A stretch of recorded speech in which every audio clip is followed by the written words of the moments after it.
You know, I really thought the disco music was going to be a little more exciting this Bro, I felt like I was John Travolta getting ready to go to the club, man. Good morning, everybody. Welcome to another episode of, let me put my face over here, of Morning Rips. Yes. Testing. With your boy, oh wait, speak again, Gio? Waka Waka. There we go. Okay, I thought I lost you for a second. There he is. Me? You can't lose me. It's impossible. Yep, and I got a Squilini, GPS tracker. Hey, Squilini, you're next. Oh, You're shit. like The whole gang Goldberg up in together. here. Hey. You're see, next. buddy. You're next, Daddy. I'm trying to. Today, my name is Meek Mill. Meek Mill. Hey. Yeah, you know, Daddy, Diddy. You Okay, could, so you then could my call. name today is going to be... I got you, Squilini. I got you. I know what that is, Gio. I know you know what that is. at least one of us is getting laid today. Yeah. It won't be. It's not going to be me, obviously, but but still, at least one of us is. Okay. Holy D, do you get laid? I get laid too many times. I'm tired of getting laid because it's laid. I mean, Okay. I've been getting laid since 14 years old, bro. Yeah, right, A like, long time. I thought you were doing some fucking like weird Dolomite shit. Dolomite. Yeah, that shit came out. You did like a haiku there. I don't know. I tried, bro, but it doesn't work, bro. I'm Isn't sober. Dolomite like a drug? No. No, man, No. it's like shaft or something, bro. That's a character from a TV show, dude. Hell yeah. It should be. Yo, I got this Dolomite, man. I used to have It could work like that. I can see that. I used to have when I used to sell weed back in the day. I used to just get sour diesel, right? That's all they had. And so I would tell people, this isn't sour diesel. This is that Gandhi. Makes you peaceful. I like that. I like that. Yeah, but let's start off with the round table. Gio, how are you feeling this morning? I went from a 12 down to a 4 thanks to her. So, yeah. She's sleeping again. What No, happened? she's not sleeping. She's chilling. She's chilling. Gio's got. Is that Harry Potter glasses? Yo, fuck you. Hey. I'm just saying, bro. I'm like, where do you get them, bro? You know, No, they're not Harry Potter glasses. No, the last time this was mentioned was Tony calling Gio like the illegitimate child of well, who was it? It was Harry Potter and I don't who's know. Hermione. the big guy? Who's the big guy? Oh, Hagrid. Hodor. Hagrid. No, Hagrid. Hagrid, not Hodor. Damn, I was fucking off. Hodor. Yeah, no, these are they're like fucking blue light protective. 'Cause, Okay. like, my eyes are like seriously sensitive to fucking light, and now that I have this shit in front of me, like it's really been. I get headaches when I'm like when it's too bright. Crazy. Yeah. Man. Gremlin. He's a gremlin. Jay, how Basically, you? yeah, don't feed me after 12 midnight. Don't. Jay, how about you, man? How are you feeling today? Oh, I'm hanging in, brother. I do have to apologize. I completely blacked out and forgot about Monday. Complete. Like I woke up to like John was messaging me like, "Hey, we're live," and I was like, "Hey, okay." And he's like, "Yeah, you remember?" And I was like, "No, I don't." No, I don't. It's like I'm sorry. Like I'm sorry. I don't remember. Got to get some of that Kansas City bud over here, bro. Damn. Well, I'm telling you. Like, well, it's like for as what would you call it? Not busy as my life is sometimes. I still like I'm a space cadet when it comes to like remembering shit. Sometimes I'm a complete space cadet. So if I don't write it down, if I don't put it in my phone with with like an alert or an announcement that it's coming up, there's a damn good chance I will fuck it up. There's a damn good chance. So but thank you very much for having me. I do appreciate it. Oh, of course. Hell yeah. Hey, there, Super Freak Ness, the I like executive the producer, has redeemed a pipe hit. Here we go again. Speaking Here of we it, go again. I need to load my water pipe because of YouTube. Like, Yeah, it's getting crazy, and I actually have an interesting thing to talk about with that too. But D, welcome back. How you feeling, man? good to Yo, see you. chilling, killing, eating penicillin. Can't drop the F bombs, bro, because you're gonna be grilling. So, Love this guy. I fucking love this. So D, I gotta tell you, did you? Because I know you're an action figure guy, man. Did you see the new Anakin and Obi-Wan Kenobi episode 3 Black series that's coming out? No. They're coming out separate, not like last time. They're not coming out together. They're coming out separate, but it's the exact same figure. Oh, dude, and people are gonna buy it. You know, I mean, I don't get the Black series unless it's maybe, you know, like older Sith Lords or Jedis from before Episode 1. Oh yeah, no shit, they're gonna sell, dude. Dude, I have variants of variants, and it's the same figure, just different packaging. You know, and that's it. Tony, same figure. Tony. We were actually talking in my group therapy yesterday about some of the stuff that we got rid of when we were kids, like the toys we got rid of, and if we had just saved like a few of them, dude. You know what I mean? Like I can see some of the stuff you've got in your background. And these aren't original. These are like the ones that came out like a couple years ago. But I mean, I agree with you. I remember that's what I'm saying. I remember the original. I had. There's one. I forget what version it is. It's some version of Boba Fett. And like I probably the rocket shooting one. I had that motherfucker when I was a kid. That's like, literally a lot of money, dude. Even out of box, it's a lot of money. I've got in my garage right now, in one of my boxes, I have a big giant storage bag, you know, a Ziploc storage bag, but it is stuffed with like muscle. You remember Muscle Men? Yeah, dude. There's Muscle Men in there. There's a Spawn character. There's an Iron Man War Machine with all the pieces. Obviously, everything's out of box. Yeah. I've got a War Machine with all the pieces. You know, I've still got some of my fucking old toys, but they're all out of box and they all got played. Yeah. I'm gonna tell you this, bro. This is my prized possession right here. What is that? I have a Gambit. I have a Wolverine and Juggernaut figure, also out of box, same series. Yeah, that's fucking yeah. And this is crazy because this toy had like the fucking paper cape on it. Yep. You know, and you can never get that shit to go straight down. Up until about a year ago, I still had the coat, and now it's gone. I don't know where it is, but I have an original Aladdin toy somewhere, but I have a box because I ran out of room for it. Gio's about to freak out because I don't even think he knows about this. And he's about to come to my house on Saturday. I have a box of retro. I have a bag of retro SmackDown toys still in its cases, and I have a full box of classic, the original Ninja Turtle action figures. Oh fuck yeah, dude! Bro, that's money right there. Turtles, disrespectful money. Bitch. Can I ask you three gentlemen? Come at three. But a question. I'm really curious. What age were you guys? Now, I'm not talking about collecting as an adult. What age were you when you bought your last toy that you remember? That you remember, like you bought the toy to actually play with it. I think mine was probably 13 or 14. I didn't exactly get it to play with it. It was more like I just wanted to like have it and keep it on a shelf. You know what I mean? That's when that's when I started going to look for girls, dude. 13. That's basically when I stopped. It was like I think it was the vacation. Yeah. I was actually on vacation out here in Kansas City from Arizona the summer between 8th grade and freshman year of high school. And I think that was the last time I remember spending my own money on a toy that was just for my own use, I guess. Yeah. So I was about 15, 16 years old. I'm not going to lie here. I was still, you know, I was still like kind of like I'm still a kid at heart. But I remember I used to have a collection of like at least 200 wrestling figurines. Oh, and so I used to have that, and I used to have the Titantrons. I used to have every single Titantron that was available up until that time. And what I would used to do, and my mom, she would hate this. I would grab her fucking Aquanet, and you know, because I had the toys with the chips in the bottom that when you put it on the fucking Titantron, it would play their music. That's dope. So I had the cane one, so I would get my mom's Aquanet and fucking blow fire with the lighter and shit. Yeah, in the fucking house, in the house.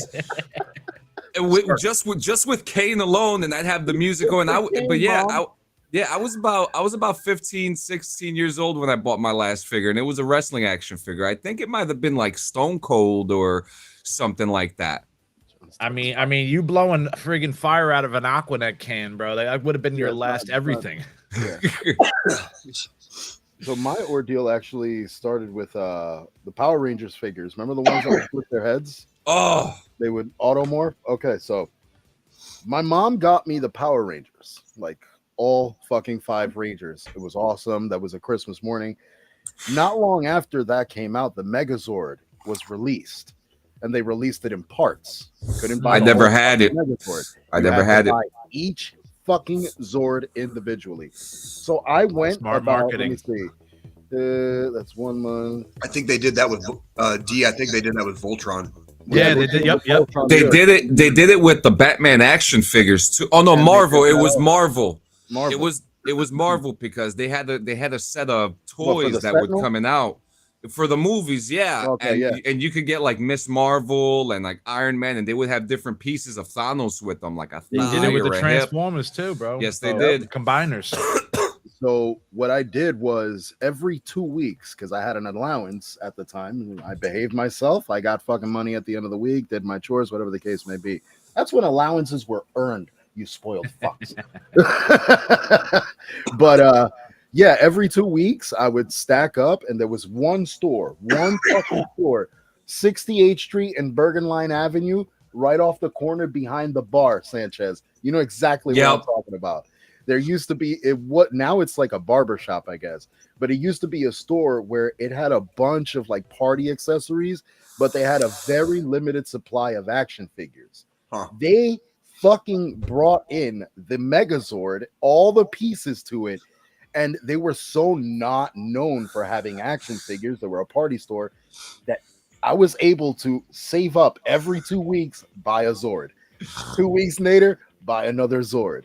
2 weeks later, buy another. So every 2 weeks, I would buy the Zord until I had them all. When I finally had them all, I built the whole fucking thing, took it apart, built it, took it apart. I could say hundreds of fucking times. Like I played with that fucking thing till the joints were like, I put the arm on, the arm would just go. Yeah. Like that's how loose it got. Because I fucking played this. Yo, my favorite fucking figure. You're so lucky because the only Megazord I had was the one from McDonald's. I remember that shit too. It was so small. Blue Magic Frank. Hey, he's new. What's up, Blue Magic Frank? Yeah, I was what's probably up, like man? 12 when I stopped playing with toys and found weed at 13. Yeah, there we Sounds go. about right. Sounds Yeah. about right. Yeah, even though I bought my last toy at like 14, I'm pretty much on his timeline. Like Yeah. 12, 13 was kind of like when I stopped like kind of playing with toys. High school, And bro. I've told John this before. Basically, due to where I grew up, like being Southern Arizona, I smoked weed before I ever got drunk. So I don't like really putting my shit out there, but I was 13 the first time I got high. Got the peace pipe out there, bro. Fucking Native Yeah. Americans. You want to know something funny? And it just dawned on me. Oh, I dropped the F-bomb. Damn it. It was so natural. You're fine. I didn't even hear it. Neither did I. I actually Fahrenheit. I heard Fahrenheit. I didn't even hear it. But D, if you break my fucking algorithm, Whoa! That's the F word you could say. It's got to be with oomph. Yeah. Yeah. oh man. So we got a couple things in news happening this week. It was a busy week, but let's start off with Roger Jackson. Let's get the negative out the way because I have a lot of crazy news stories going on. RVD's getting heat for him, bro.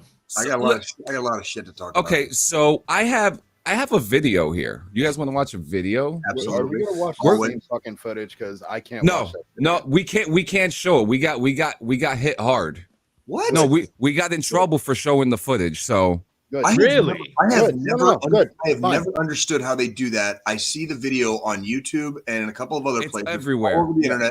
But when we do it, we get a fucking flag, we get a strike, we get It's probably the affiliations they got or whatever that gives them some leeway, you know? If you ain't I down don't with the know. club. Most likely. I mean, it is what it is. I think it is a club, and I think you have to be part of the club because me and John have had nothing but trouble getting taken down, getting fucking, a strike, here or there, or fucking. I mean, it's not. The footage isn't that crazy. It's like 20 feet away from the ring. You're not seeing anything gruesome. It's basically a UFC fight on somebody's unconscious face. It's graphic for what it is. It's graphic. Like, bro, at the end of the day, there was children, the man's family. There was a lot of people right there live and bro. The WWE took Knox Pro Wrestling same day off of their ID program. They cut ties.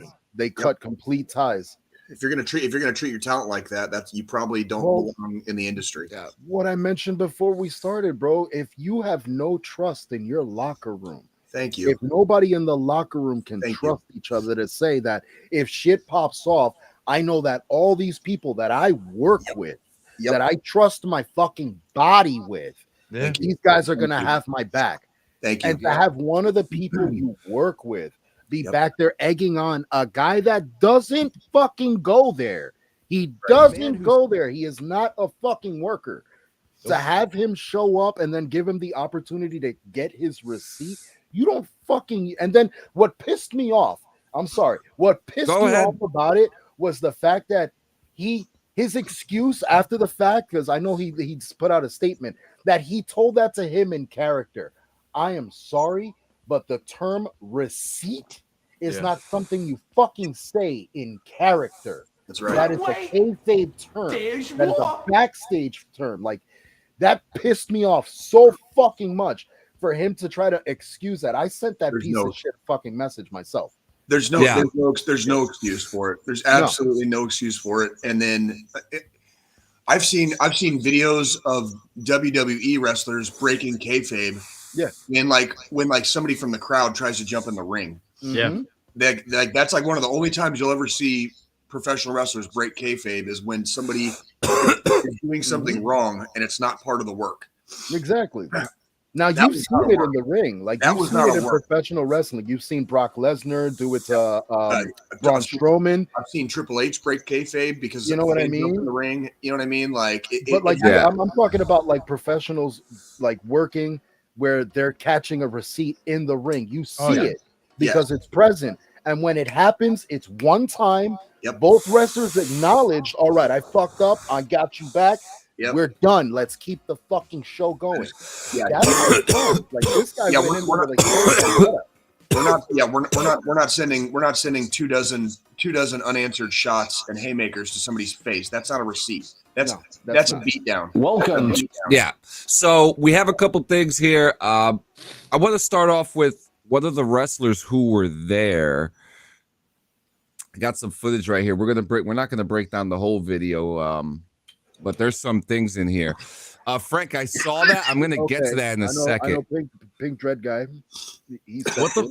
Yeah, I mean, I'm not. I don't know much about. Those dudes are jacked.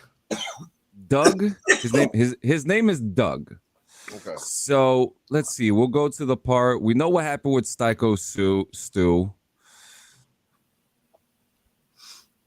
Did the show continue after the incident? Stu's current condition. Did the police get involved? Steroids for lunch, anybody? Right here. Yeah.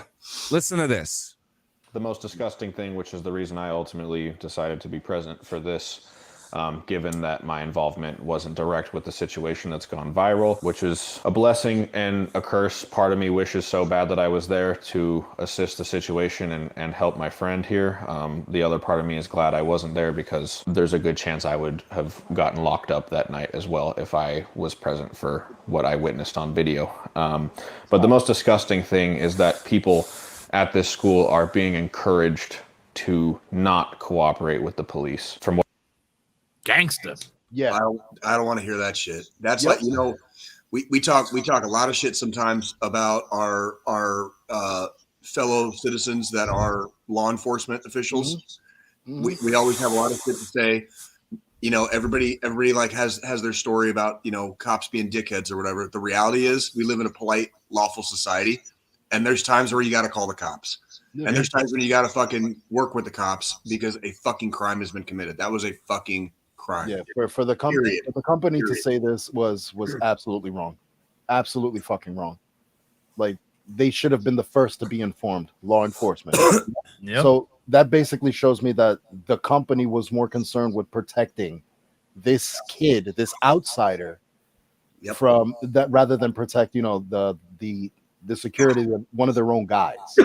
Protect the veteran, bro. A veteran, yeah, we got something to say about that too. So, I mean, the screenshot is right there. Please refrain from engaging in comment section on social media posts about this tragedy. It will be weaponized, a potential criminal and civil cases fly low. Now, that part I do understand. Mm-hmm. They don't want the media or lawyers to be like, well, this person said this person said that, and then not have any type of context. Exactly. I understand that, but to inform your students to not cooperate is crazy to me.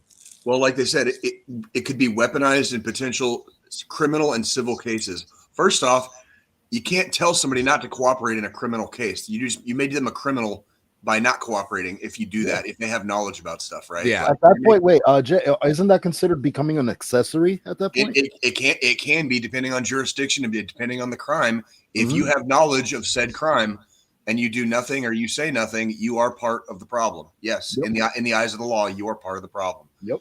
It can be. Now, I don't think any of them would catch a case by not cooperating necessarily, because everything's on fucking video.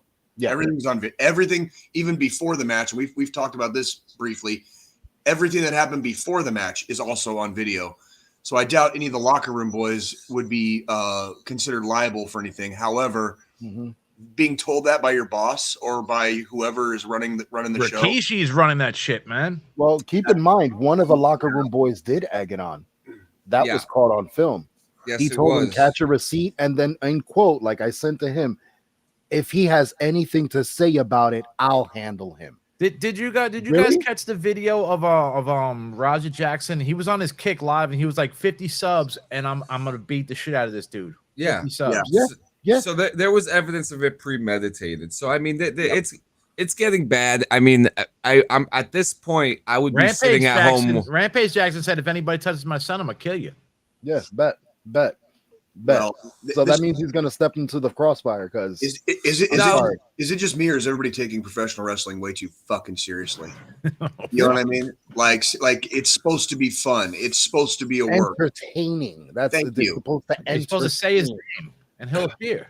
Yeah. Like, if I wanted to watch somebody get their fucking head knocked into the fucking fourth dimension, dude, like I'll just watch bare knuckle boxing. Thank you. That's right. What's that slap fighting shit? Like I'm that shit, yo, that's fun. Yeah, which we actually, our boy Lou Bruno, he does it. So that's actually pretty fucking cool that we actually know someone who's down with that. But now there's more. Now let's hear what Mark Henry has to say about this. Wait, because I mean, before we jump into this, there was a video after the fact. I just want to know your guys' take. Like, I want to know how you felt after the fact. The live, Raja's live, when they were already away, they had parked and everything. His response to being told that this man was lying in the ring, practically fucking flatlined, was "my bad."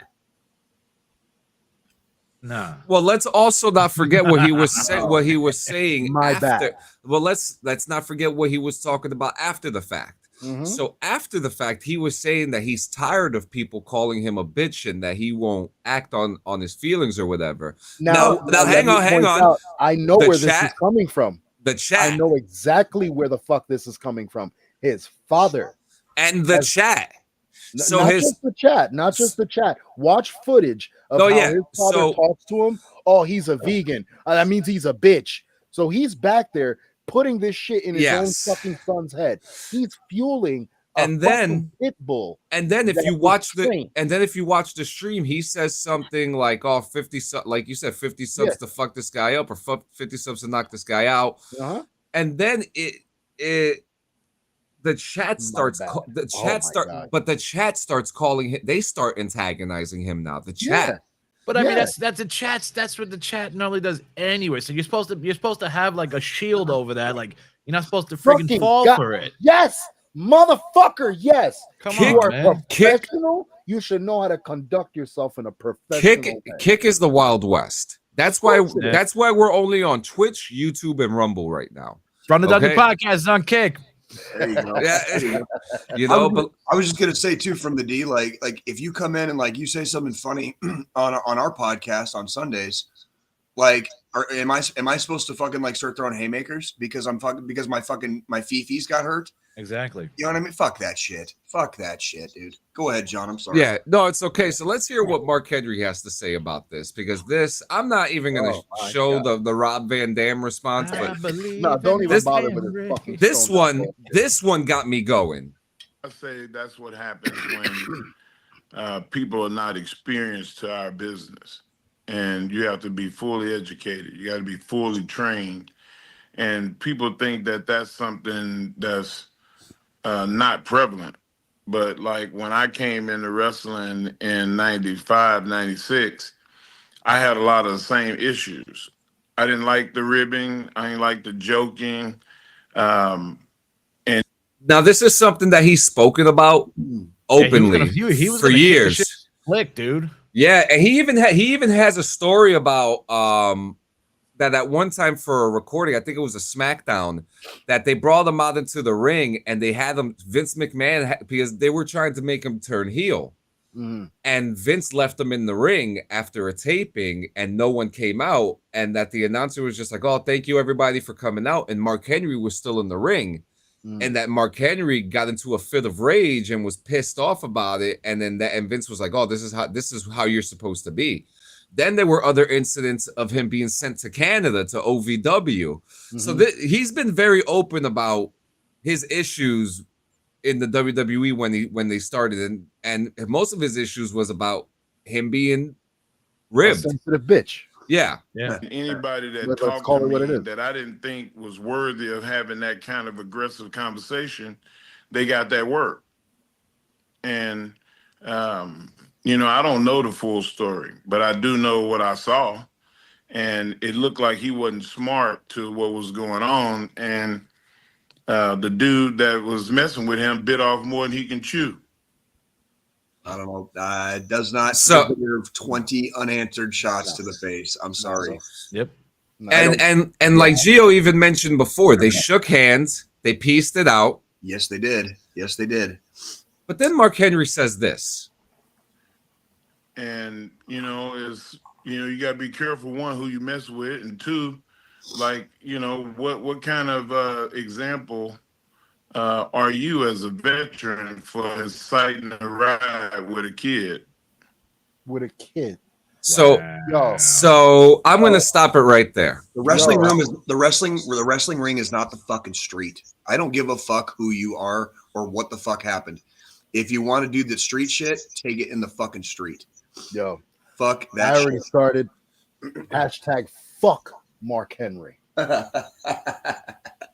fuck Mark Henry. This is that's balls. I can't say that, bro.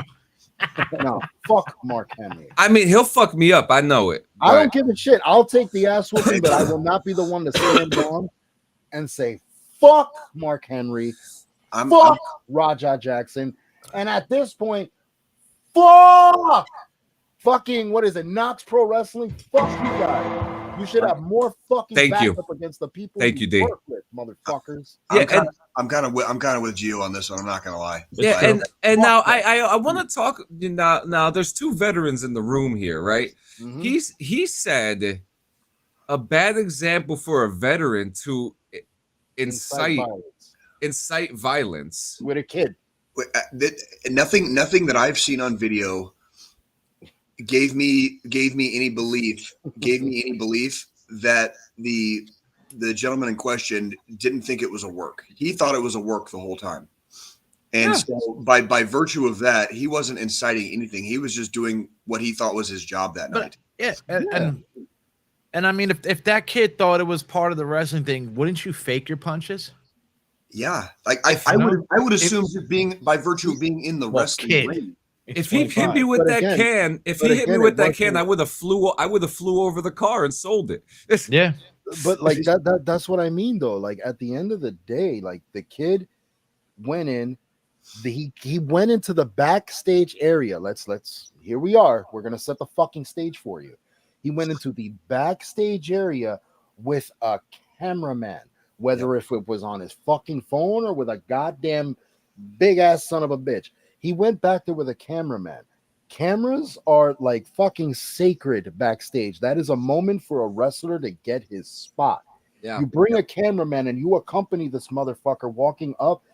He's in character mode. He's not going to break kayfabe because you brought a fucking camera backstage. Yeah. If there was no camera involved, 7 times, I'm going to be fair, 7 times out of 10, he would not have acted out that way if there was no fucking camera there. So He I want to gone about it at all. There's another guy back here. Hey, how you doing? Blah, blah, blah.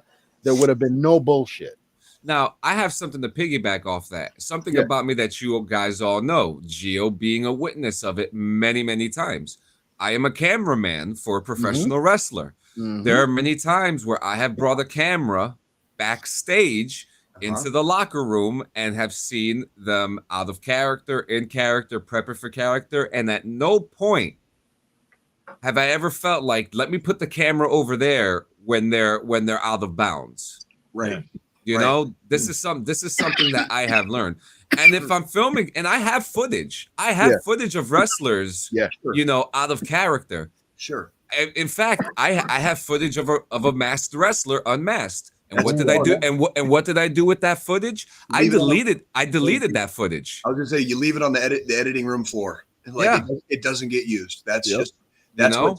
what keeps the curtain drawn, so that like the kiddies aren't seen behind the curtain. You know what I mean? Like Oh, shit, you're that way.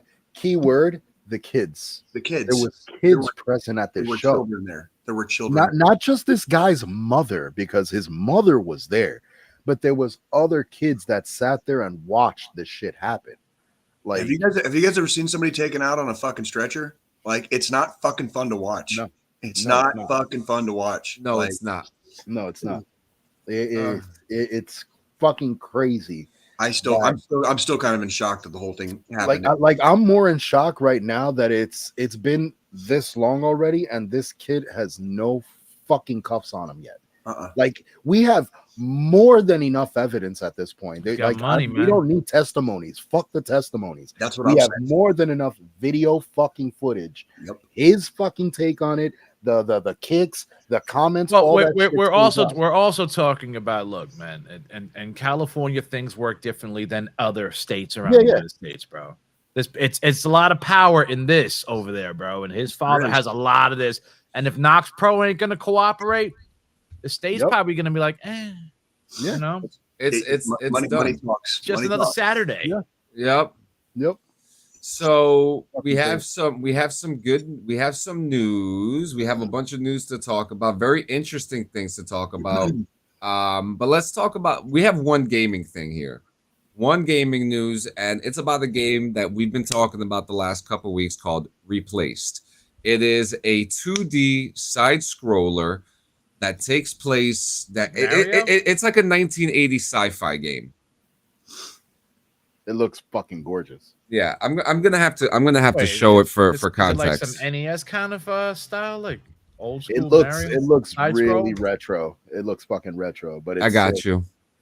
It plays like next gen, but Right. it looks fucking old school. Blue Magic's taking people out in high school, bro, when he was Oh, wrestling. shit. But that's different You did- wrestling, bro. you That's, did that's high school Greco-Roman. wrestling. I did backyard wrestling. So this is Backyard wrestling was different. this is Replaced right here. There you go. So this is the game I'll fast forward. This is just some gameplay. So the story that's being told. So the game has been in developmental It's like some PlayStation style. turmoil. This shit looks sick. Yeah, and it's only coming out on Xbox and PC at the moment. Oh, her finger slipped. It's time to take a hit. In fact, I have my pipe ready to go. Jay's looking at Jay. I see Jay staring at this thing. Intently, it looks fucking gorgeous. I pay attention when John brings up games because he is far and away more of a gamer than I'll ever be. But it's fun. It's fun to see the stuff that gets John and You know what this reminds me of? Geo interested in stuff. You know, This is like Resident Evil meets Strider. If you guys ever played Strider, Yeah. Yeah. I remember Strider. Yeah. So this game, it's been delayed and delayed again. But wait. Is it like your favorite game, Paradise? Do it.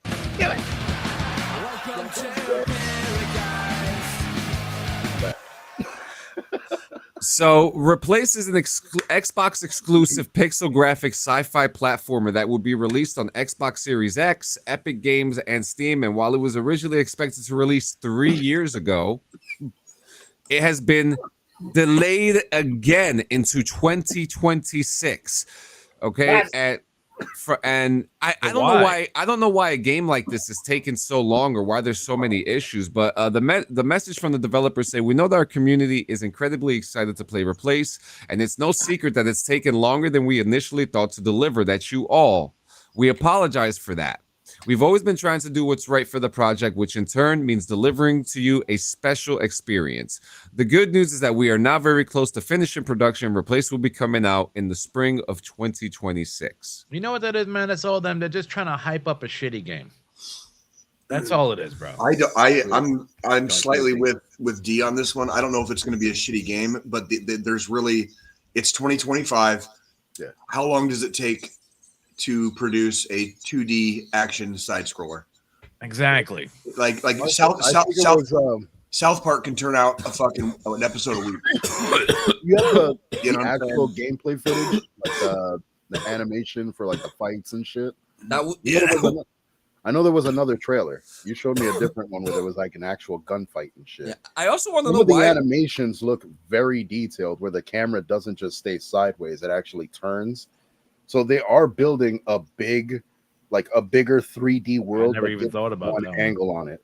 So it's pretty sick what they're doing.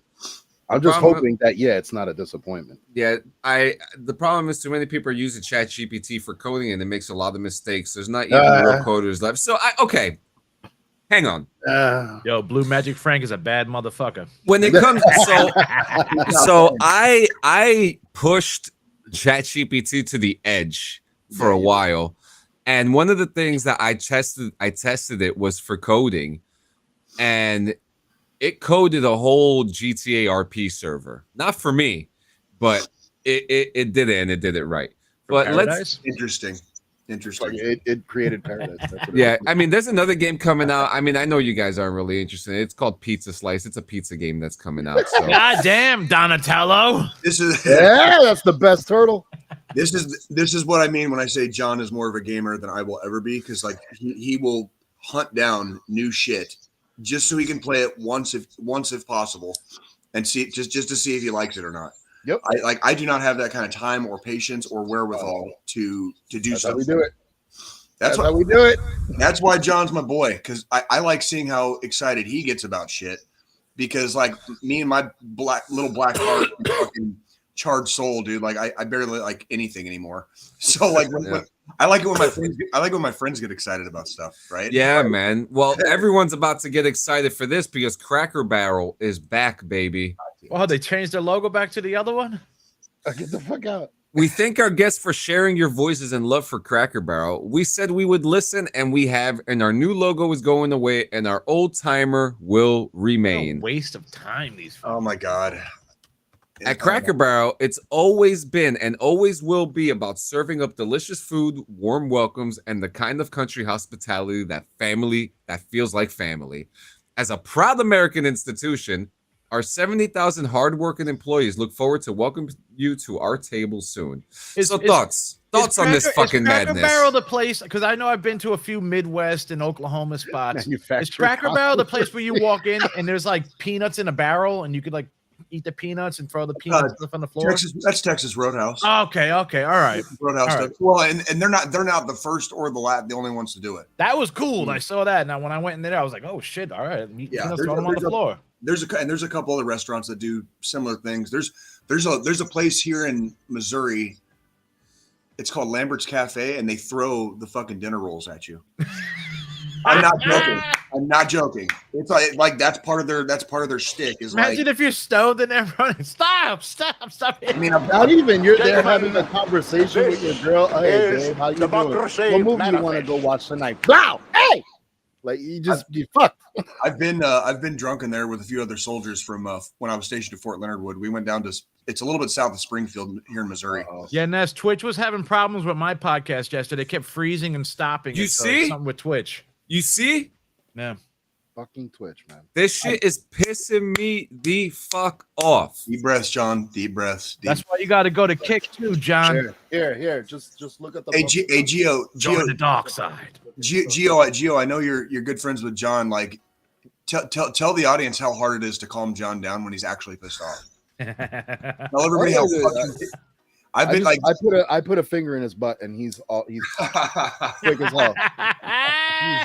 Oh my god! Oh shit! That's how we calm him down over here. This is Jersey shit. Well, because like, whoa, I don't know no Jersey shit. Well, it's like you're gonna get there. You can keep giving us shit. One day you're gonna wake up. Me and John don't go back and forth very often. We're usually pretty tame with each other.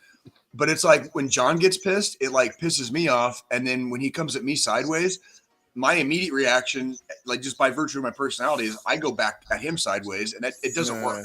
So I have to completely reroute.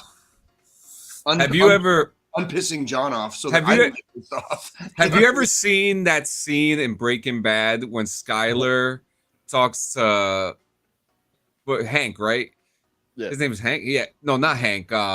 Walter White. Walter, yeah. Hank was the brother, yeah. Yeah. When Skyler is talking to Walter, and she was like, "Oh, you're in danger," and he turns around, he's like, "Who do you think you're talking to?" That's me and Jay. Yeah.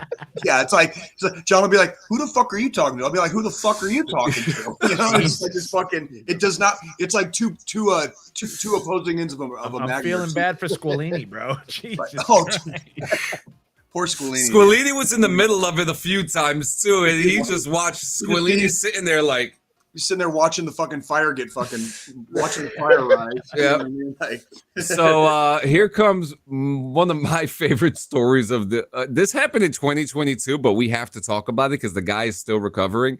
I'm lucky to be alive after sustaining car crash injuries tripping over my cat. Oh, wait, what? Yes, he suffered catastrophic injuries. God sake. Fucking damn it, dude. Like, look, Squilini said, and I'm just in the corner like Travolta in Pulp Fiction, shrugging my shoulders.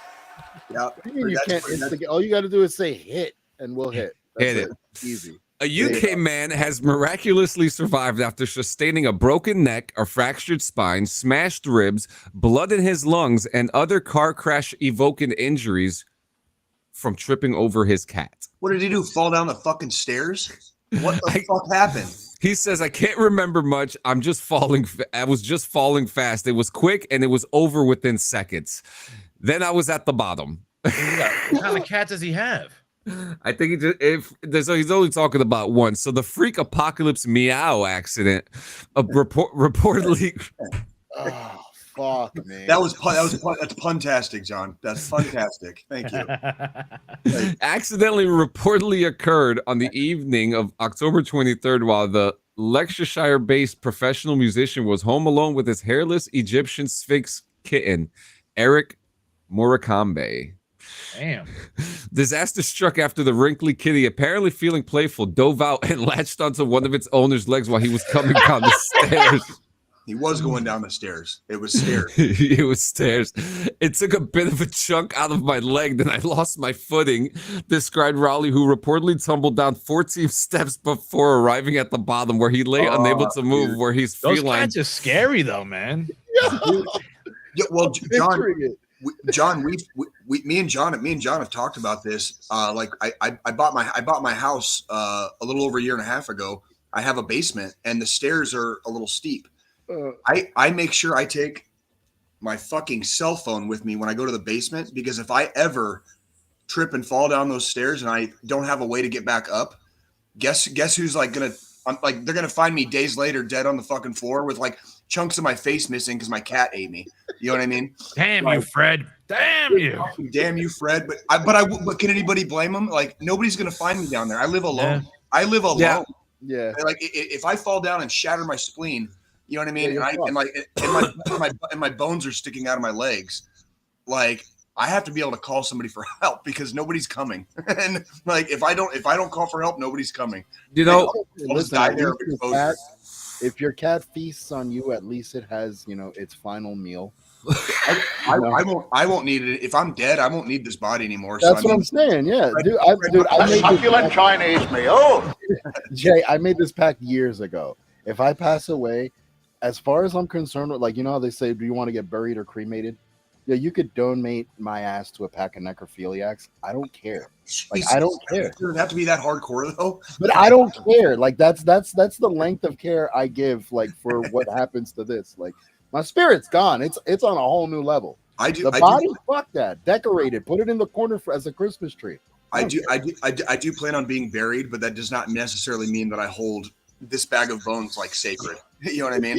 Jesus, what the fuck? Have you ever heard yourself fuck sometimes? Necrophiliacs are deprived. Okay. Yeah. So we've got some breaking news right now. Is it about necrophilia? No, I mean, it's not about necrophilia, but it's about a dead body. Brooke Hogan has confirmed with her own eyes that Hulk Hogan has not been cremated. Okay. Well, aren't they waiting for an autopsy? But they reported that his body was cremated already. That's. Well, I was gonna say, didn't they already have the fucking service? Well, they already had a service, didn't they? Yeah, they did a service already. Look at that. So the necrophiliacs that I promised my corpse to. But they said Linda Hogan got into a fight with Brutus Beefcake at the funeral. I got to recant. Wait, they said who got into a fight with Brutus Beefcake? Linda Hogan, Hogan's ex-wife. What's Brutus Beefcake doing even walking out the house? Well, him and Hogan were like longtime best friends. Yeah. Hogan was also really good friends with is it Knobs or Sags from the Nasty Boys? Knobs about to lose his knob, bro. He's about to lose his leg. Oh yeah. Dude, fucking what's his name? Just lost his leg. Buff Bagwell just lost his leg. Oh yeah, that's right. I saw that. I saw that shit. Yo, that was my dude back in the day, man. Bro, we were talking once again. I was in my veterans group therapy yesterday. We were talking about that yesterday. Like where there's certain medications, especially for the older veterans, they have to make sure that they are not diabetic before they take certain medications because it can cause you to fucking like lose. If you get an infection like in your fingers or your fucking toes, you lose them. Shit. And if it gets bad enough, you'll lose limbs. Yeah, you guys have you guys seen Just Incredible lately and the bullshit he's been doing? No, he's been scamming people. Yeah, and like what do you like mean? so like apparently he would tell fans that he's selling like a piece of equipment that he used like during his wrestling years, and then he would never send it. And like Maven's actually ever since Maven got on YouTube, it's probably one of the most incredible pieces of content I've ever seen. Well, him and Stevie Richards. Yes, Stevie Richards too. Great fucking content. I love it. Yeah, so like they keep on it's just crazy. But like Maven interviewed Just Incredible and just Incredible. He doesn't even look the same. The same thing with like Perry Saturn. Perry Saturn was who doesn't. They don't even look themselves anymore. Every time I think about Perry Saturn, I always think about when he beat the shit out of that one guy, and he fucking tossed him on his fucking head. Yeah, you know what I'm talking about. I know the bump. I forget the guy too, but I know exactly because it's like on all the highlight reels. It was like Mike something. Yeah. Was that when he was walking around with the mop? Wait, was it Mike Awesome? It wasn't Mike Awesome. No, it was when Terry Ruddles was his manager. Mike Morgan. I don't think it was Mike Morgan. It wasn't Mike Morgan. Fuck. Damn, you're about to make me. This guy's going down. He's going down memory lane. Mike Bell. John, do you want me to make? I hate to say it, dude. Do you want me to make you feel old? Because part of the reason Perry Saturn doesn't look the same anymore is because you're remembering him from 30 fucking years ago. Damn. It's been 30 years, bro. Damn. I'm just throwing it out there. But I mean, the Hulk still looked the same 30 years later. Hulk Hogan looked the same from like 1982 until fucking like 2003. But think about it. That guy had his skin stretched so fucking much. The only thing he ever did was he lost a little bit of weight between the former WWF and when he went to WCW, but then he stayed that weight for like the next 15 years. Yeah. So like Hulk Hogan looked the same from when I was a kid. You know what I mean? Like some of these wrestlers, like look at the change from Scott Steiner when he was part of the Steiners, and then turning into like what was his little nickname? Big Papa Pump. Big Papa Pump. You wouldn't the big bad booty daddy. You put those two pictures side by side, I wouldn't be able to tell that was the same. Yeah, no. You know what I mean? Like, and that was within a couple of years. Yeah. I will say the Steiner legacy is going strong with Braun Breaker too.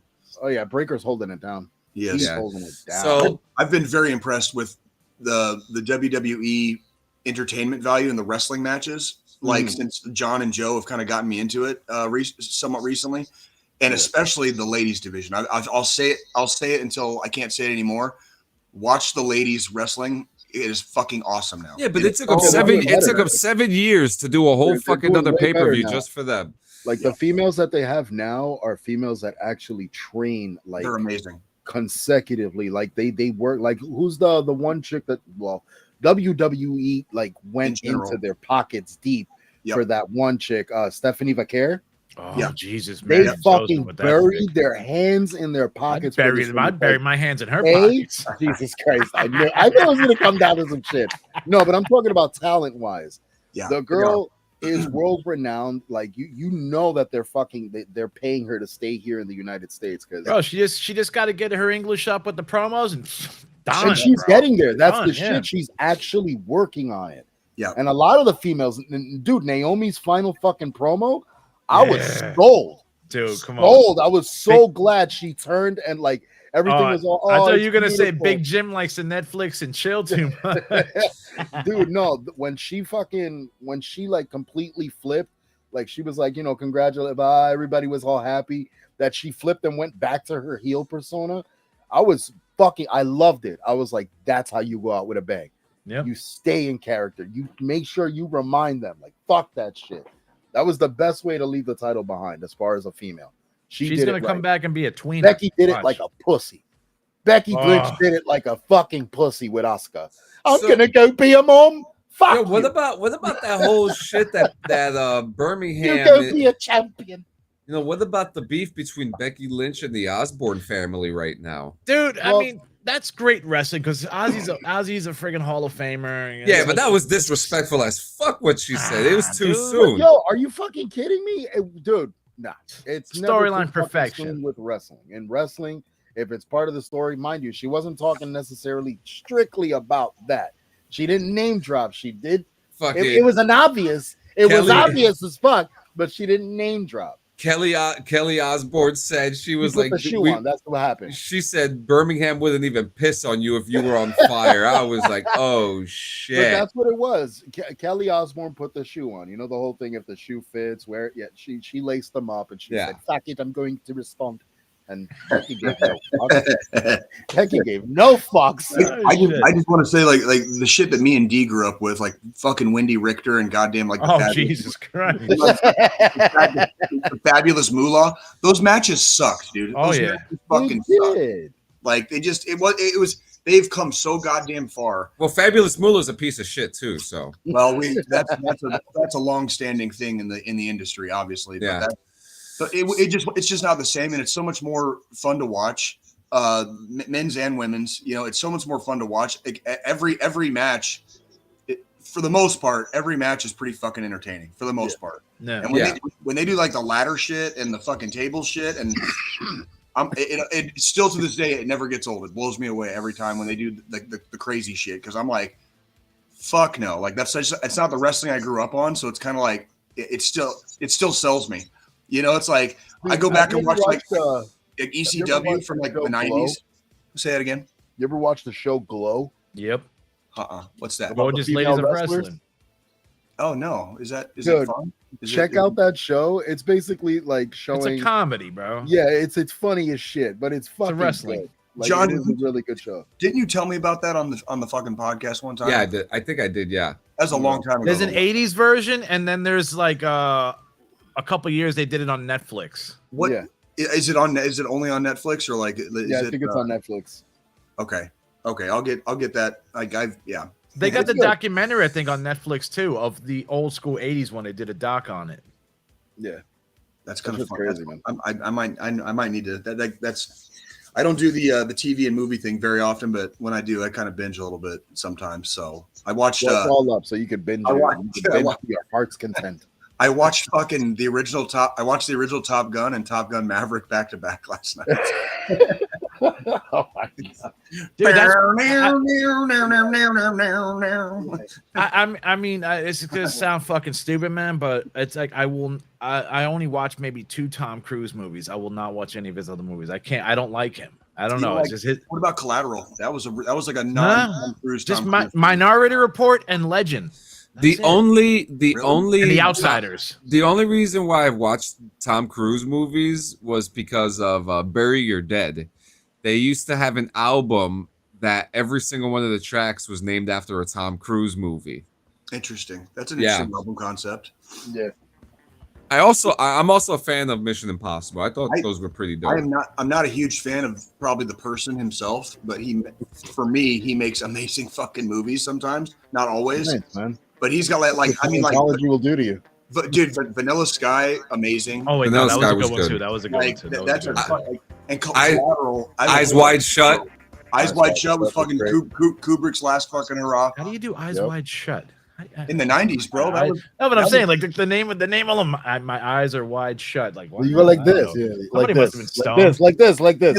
Hey, let's go to a rich person's mansion and have an orgy. Why not? Why not? Like John Cena. And his name is the Baroness awake yet, Gio? She is awake. So the next story we got: alligators in the sewer myth is true.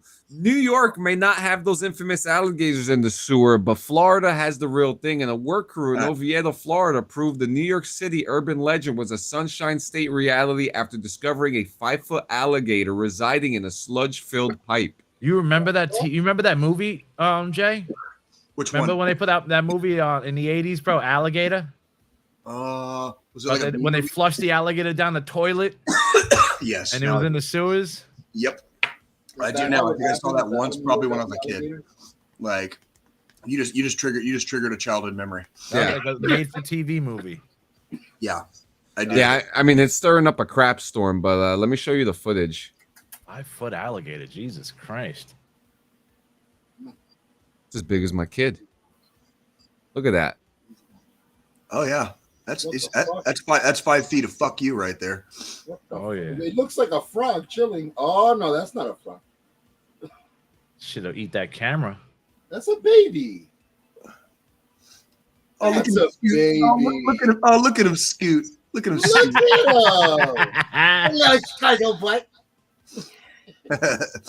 Yeah, so that's happening. Next. What we got? This one is actually, I mean, I probably shouldn't laugh at this one, but I looked ugly in selfies and didn't know why. That's when I discovered my house was killing me. Sarah Smith thought she scored a sick deal on her $400,000 house until learning that the house was making her sick. It was a devastating discovery for the 28-year-old newlywed and husband Colin, based in Columbus, Ohio, who'd sunk their savings into the mold-infested money pit that's left Smith drowning in a sea of medical bills. Black mold.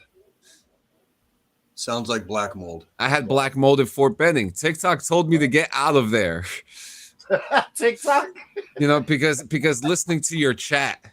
There's actually an instance on Reddit where a Redditor posted something and it was like a rash or something on their arm. And somebody in the comments was like a specialist, like a doctor, but like a specialist. And they're like, you need to go to the emergency room right fucking now. And turns out it was like some deadly ass shit. And like, they got checked out like just in time to like, and there was like a whole like follow up and update on it and shit. But it was because somebody on the fucking internet saw it and was like, bro, like Houston, we have a fucking problem and you need to go to the fucking ER. That's how, and that's what happened. People on TikTok were like, well, look, you got black mold on your walls. Yeah. And then that's when it, people were paying attention. Start putting 2 and 2 together. Yep. I mean, Do a proper inspection when you buy a house. Next, this brings a new meaning to the Mile High Club. British Airways flight attendant has been found naked, high on meth in the bathroom of an airplane headed to Heathrow Airport. That's fucking badass. Where's that fucking stewardess on my flight? God damn it. Wait, how did he get meth past security? Well, it's the stewardess. Okay. They have different. They go through different checks. Like first off, I have to. Don't go on high on meth and naked. I'm kind of intrigued. I'm not gonna lie. I mean, meth is still I'm gonna say meth is still a thing. I thought meth was just like a. It's an upper, like an Oregon thing or some shit, or a PA thing, or like a Missouri thing. It's okay. You can call me Trash D. It's okay. Yeah. So this is him. So on an on-duty flight attendant where British Airways was found naked, high on drugs. Yep. Hayden Pentecost, 41, had methamphetamine and amphetamines in his system when he was supposed to be attending to passengers on a flight traveling from California to London. The brazen airline attendant was sweating and babbling in flight and appeared to be agitated. He had to be removed from his duties by his manager after he failed to assist with any pre-flight safety checks. He then locked himself in one of the bathroom stalls under the guise that he'd been suffering from cramps and needed to change his clothes, and only for one of his co-workers to later discover him naked and incoherent with dilated pupils and a high heart rate. Oh my God. He looks like James Bond. He's been fired from his post at British Airways. Clearly. I would assume so at this fucking point. Yeah, meth doesn't make. But I thought meth was just an American thing. Oh no, dude! Oh no, meth dude! is universal. Damn. Yeah, the fucking Nazis were all hopped up on fucking amphetamines in World War II, dude. Oh yeah, oh yeah. No wonder why they couldn't feel the cold in Russia. I'm telling you. I mean, listen. Going. Gotta have when you work for British Airways, there's nothing like. There's nothing like. Nothing beats a Jet2 holiday.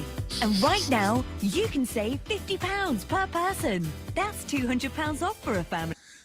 British Airways, baby. So before we get to our two final stories of the day, we do have a couple of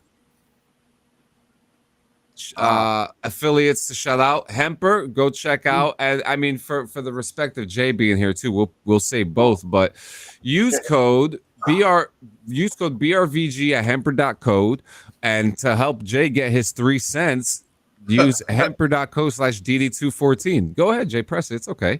You knew it was coming. Okay. He does this to me every time. Hemper is a one of a kind company that has accessories and products and stuff like that.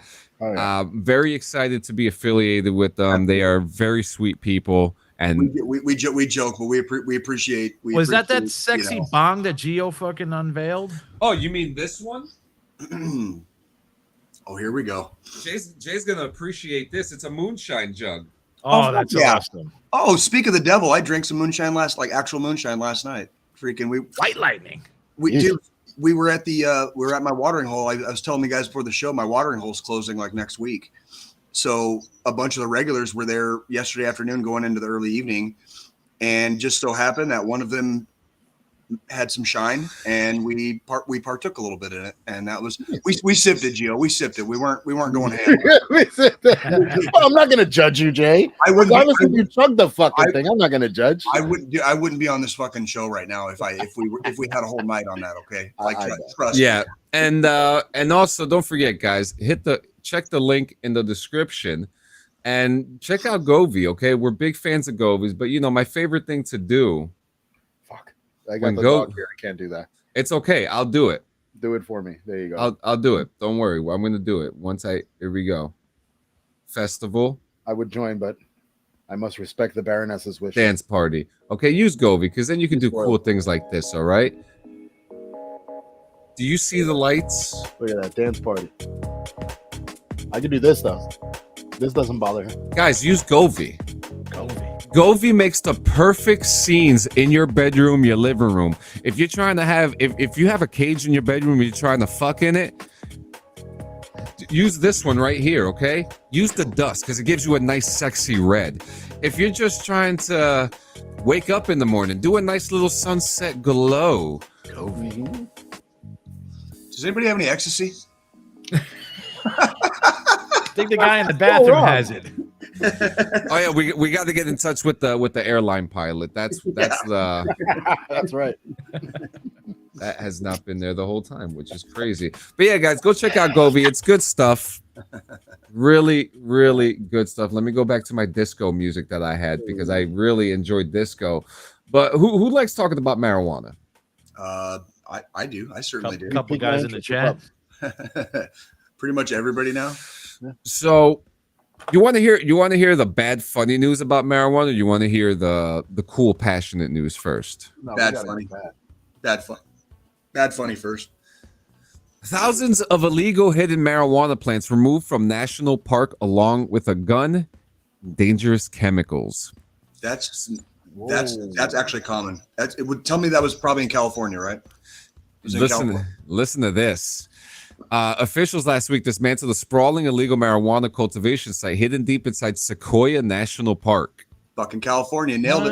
Nailed it, bitches. Nailed it, bitches. Hauling out thousands of plants and nearly a ton of toxic debris that had scarred the wilderness. Yep. Oh shit. They've been doing grow operations in forests in California for a long time. Why are we still doing this? Why? That's probably the better question is why. You know what I mean?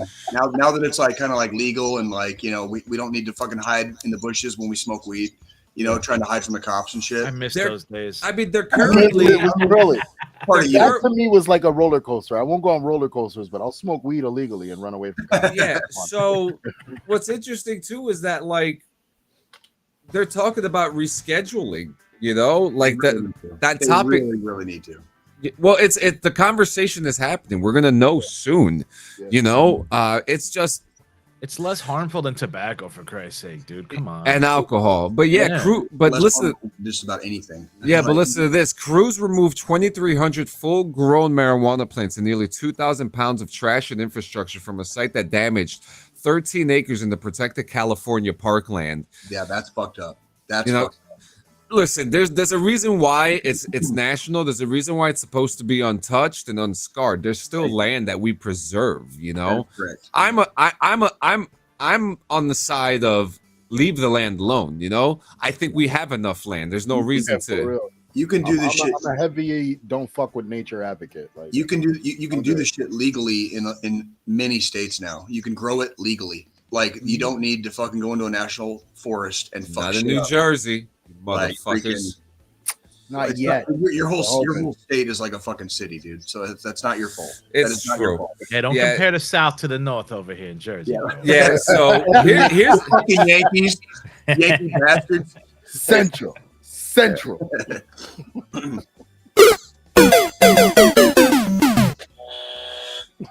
Funny story about that, D.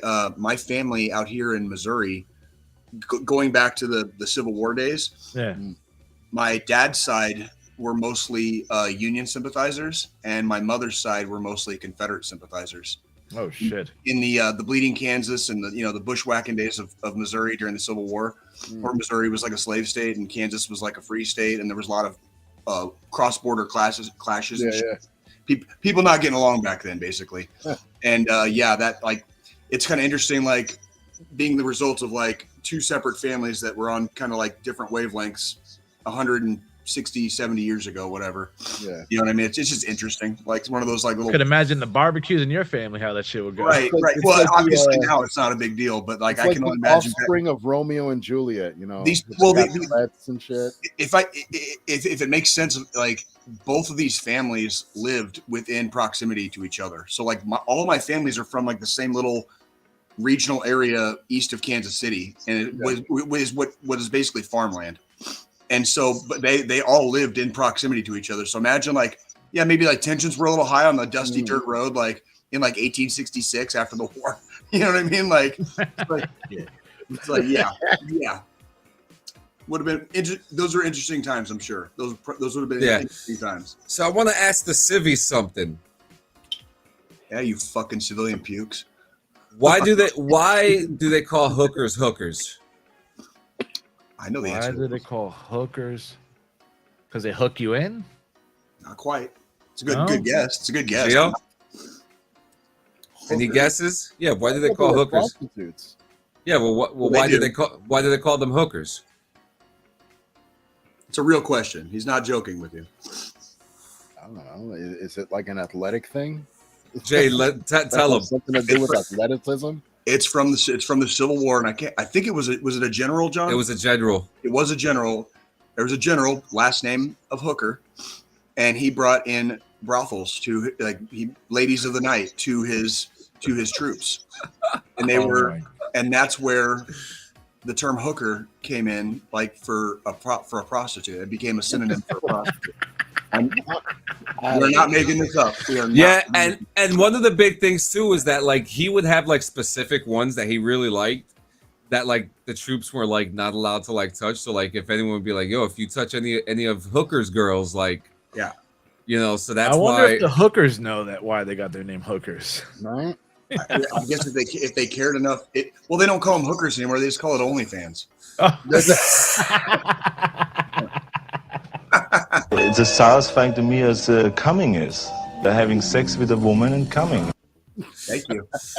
Oh man, so the final story of the day that we have, I was looking to see if there was any breaking news, but I love this story, and Jay he's gonna, I know Jay's gonna love this. Me and Gio have spoken about how it's gotten a little bit lighter with cannabis on Facebook and Instagram now. So like some of our content started to be seen more now. You know, and like it's the same thing, like even with DD214, because there are a couple, you know, there's sometimes that you smoke, so like they're getting a little more.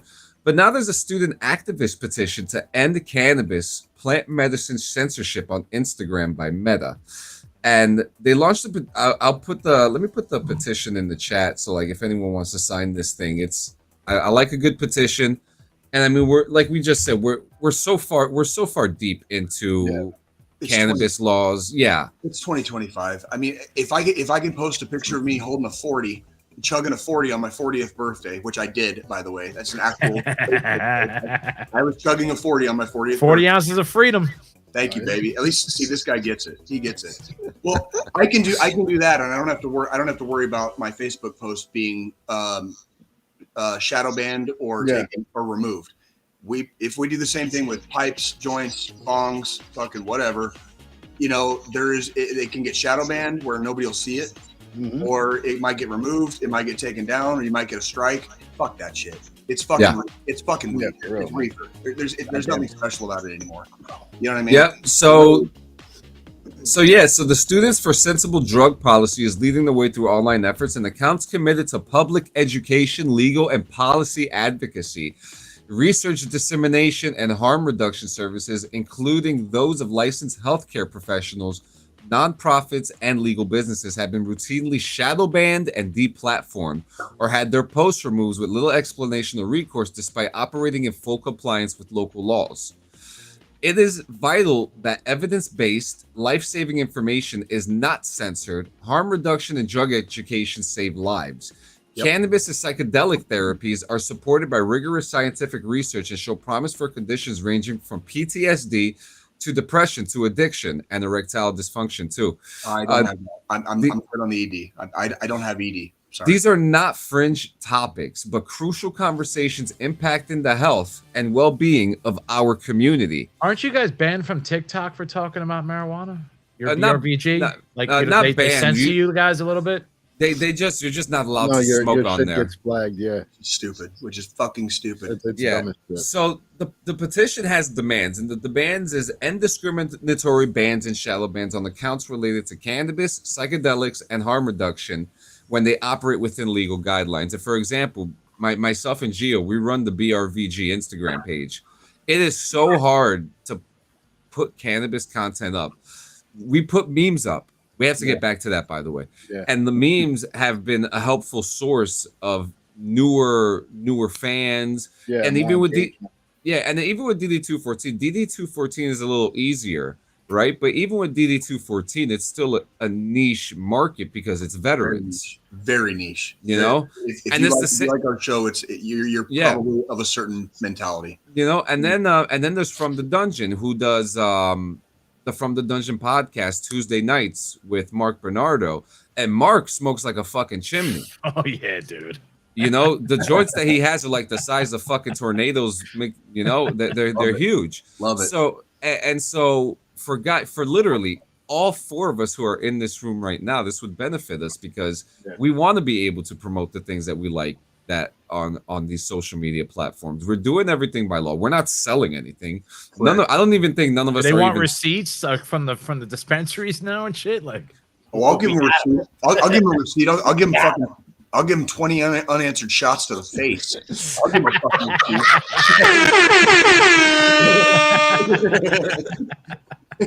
Is it okay for the resident like infantry veteran to fucking be violent?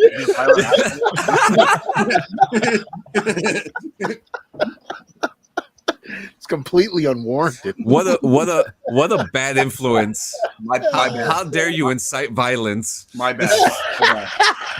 My bad. How dare you? Number 2, establish clear, transparent, and consistent content policies that distinguish between promotion of the sale of illegal substances and legitimate drug education and advocacy. Number 3, create a dedicated appeals and accountability process specific to drug-related content. Yep. That right there, I feel like would be one of the most important things because you would have a whole department dedicated to people who would know. Yeah. Yep. And number 4, engage in regular dialogue with psychedelic, cannabis, and harm reduction communities to better understand our work and co-create equitable guidelines for content moderation.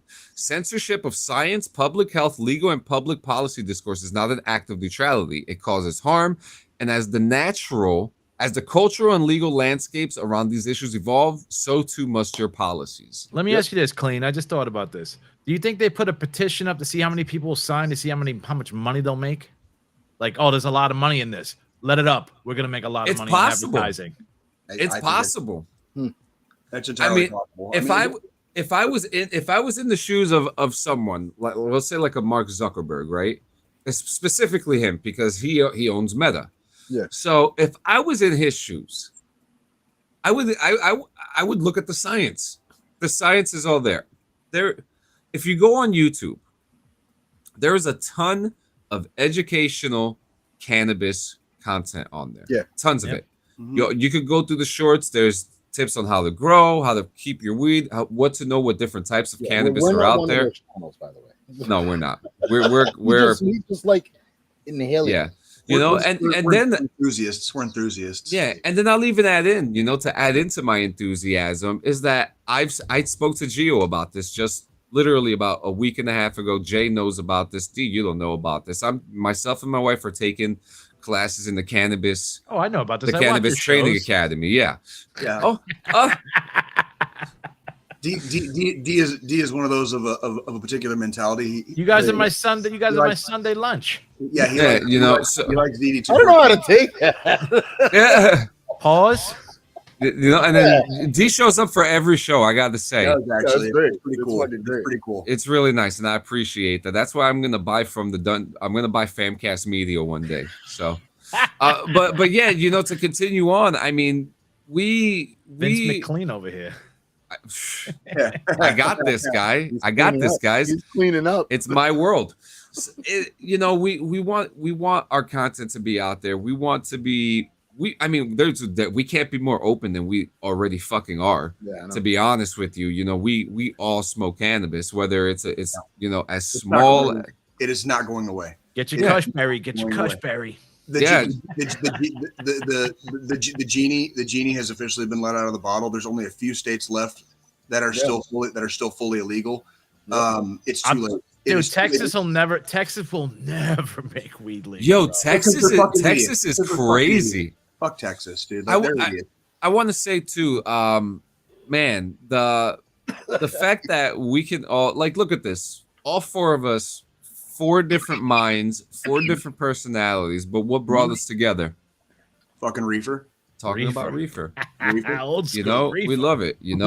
I love it. We all love it. But yeah, we're doing the Cannabis Training Academy because I want to know what I'm talking about. I want to know, I can picture you as one of those dudes when you walk in the store and you're just a fucking encyclopedia of the weed that's in there. I want to be able to win the argument. You know what I mean? I want to be. That's really what it's all about with this asshole. Yeah, I want to be. I want to be the agenda at the end of the day. Ask him when he told me, "Hey, you want to tell?" I was like, "No." You know what? No. I'm just gonna consume. Yeah. I'll be the lab rat. I enjoy it. But there are benefits to this class though, because once I'm done with these modules, and as a veteran too, I do get access to work. And one of the things that I do want to goal myself into is become an inspector. You know, I want to help the consumer. Absolutely. You know, and does that mean you have to smoke the weed for free to inspect it? What I'm about free.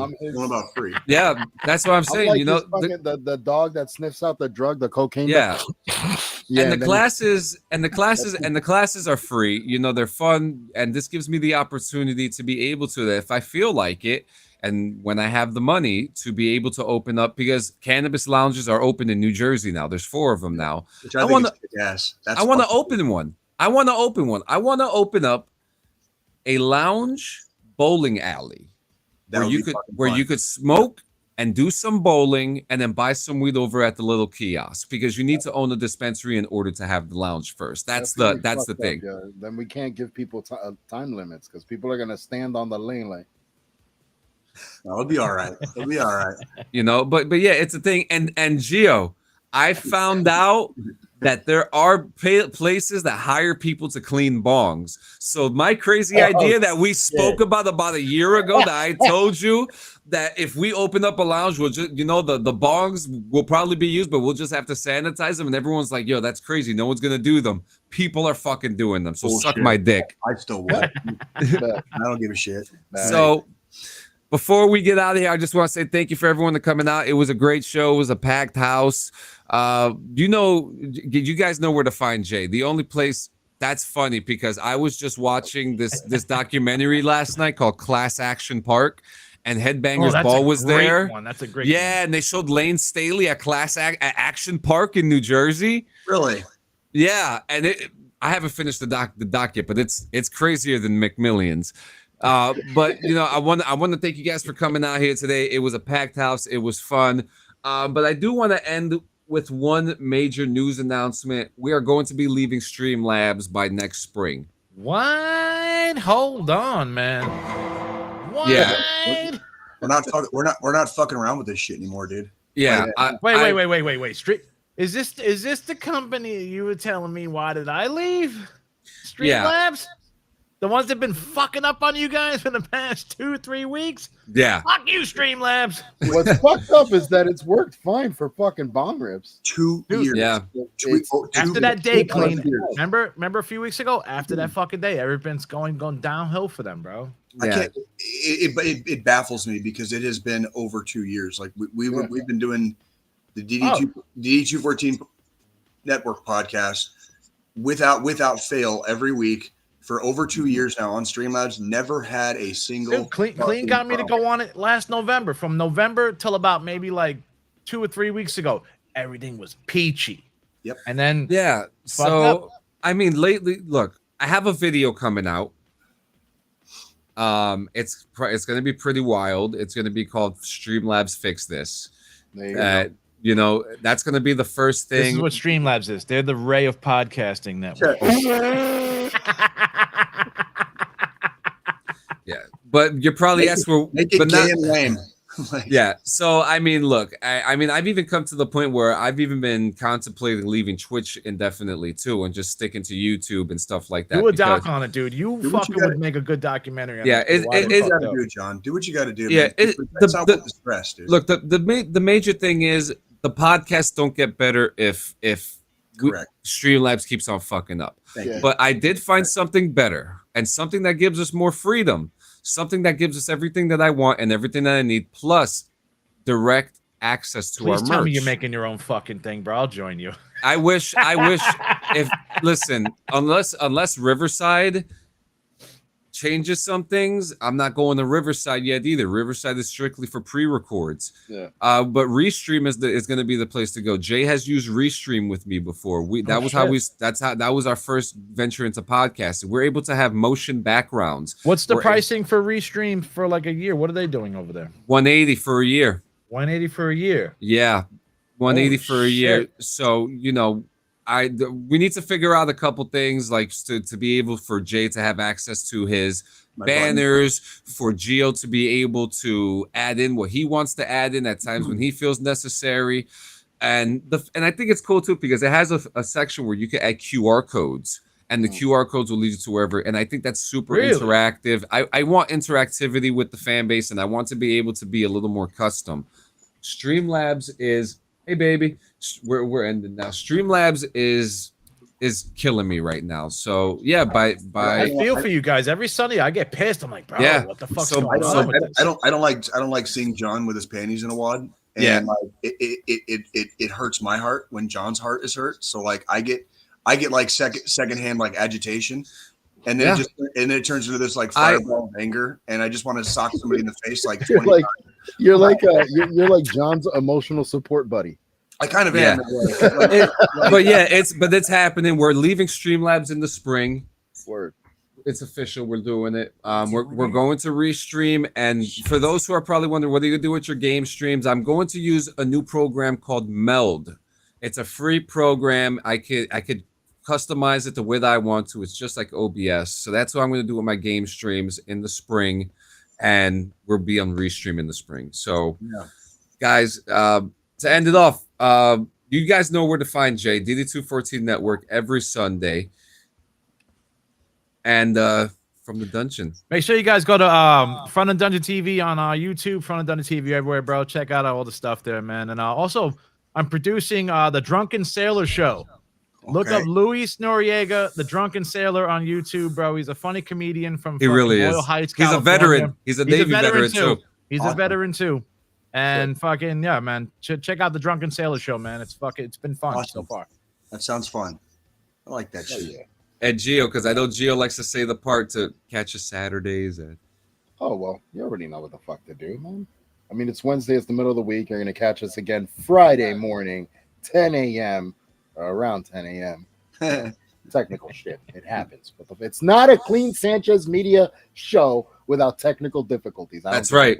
It has to happen. That is, and just for anyone in the viewing audience in a different part of the country, like that's 10 Eastern, correct? Yeah, exactly. Yeah. So 10 o'clock. If you're in California, it's going to be early. Okay. Yeah, fucking California. Yep. I appreciate it. Where you're not supposed to plant shit. Don't be making fun of my Wild West, homie. All right. But also be sure to catch us Saturday night, 7 p.m. Eastern, for Bong Rips and radio games. Yeah, I'm fucking stoned. Retro video games. I gotta take this fucking puppy out to pee. I gotta pee. I think the world's gotta pee. You guys gotta pee? I'm getting ready to go. I'm getting ready to go to lunch soon. So same. Everybody's gotta pee. Wish me luck, Joe. Wish me luck, gentlemen. Everybody out there, thanks for fucking hanging out with us. Make sure you go empty your bladders. Be healthy. Be calm.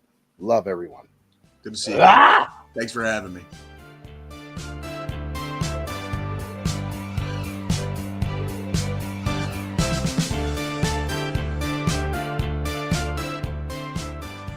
And of course, the numbers crunch up always as we're leaving. That's what I'm talking about. What does that mean? What does that mean? It means we're getting more views like right as we're stopping the stream. Damn. All right. It's okay. You come back on Friday. It always happens like that.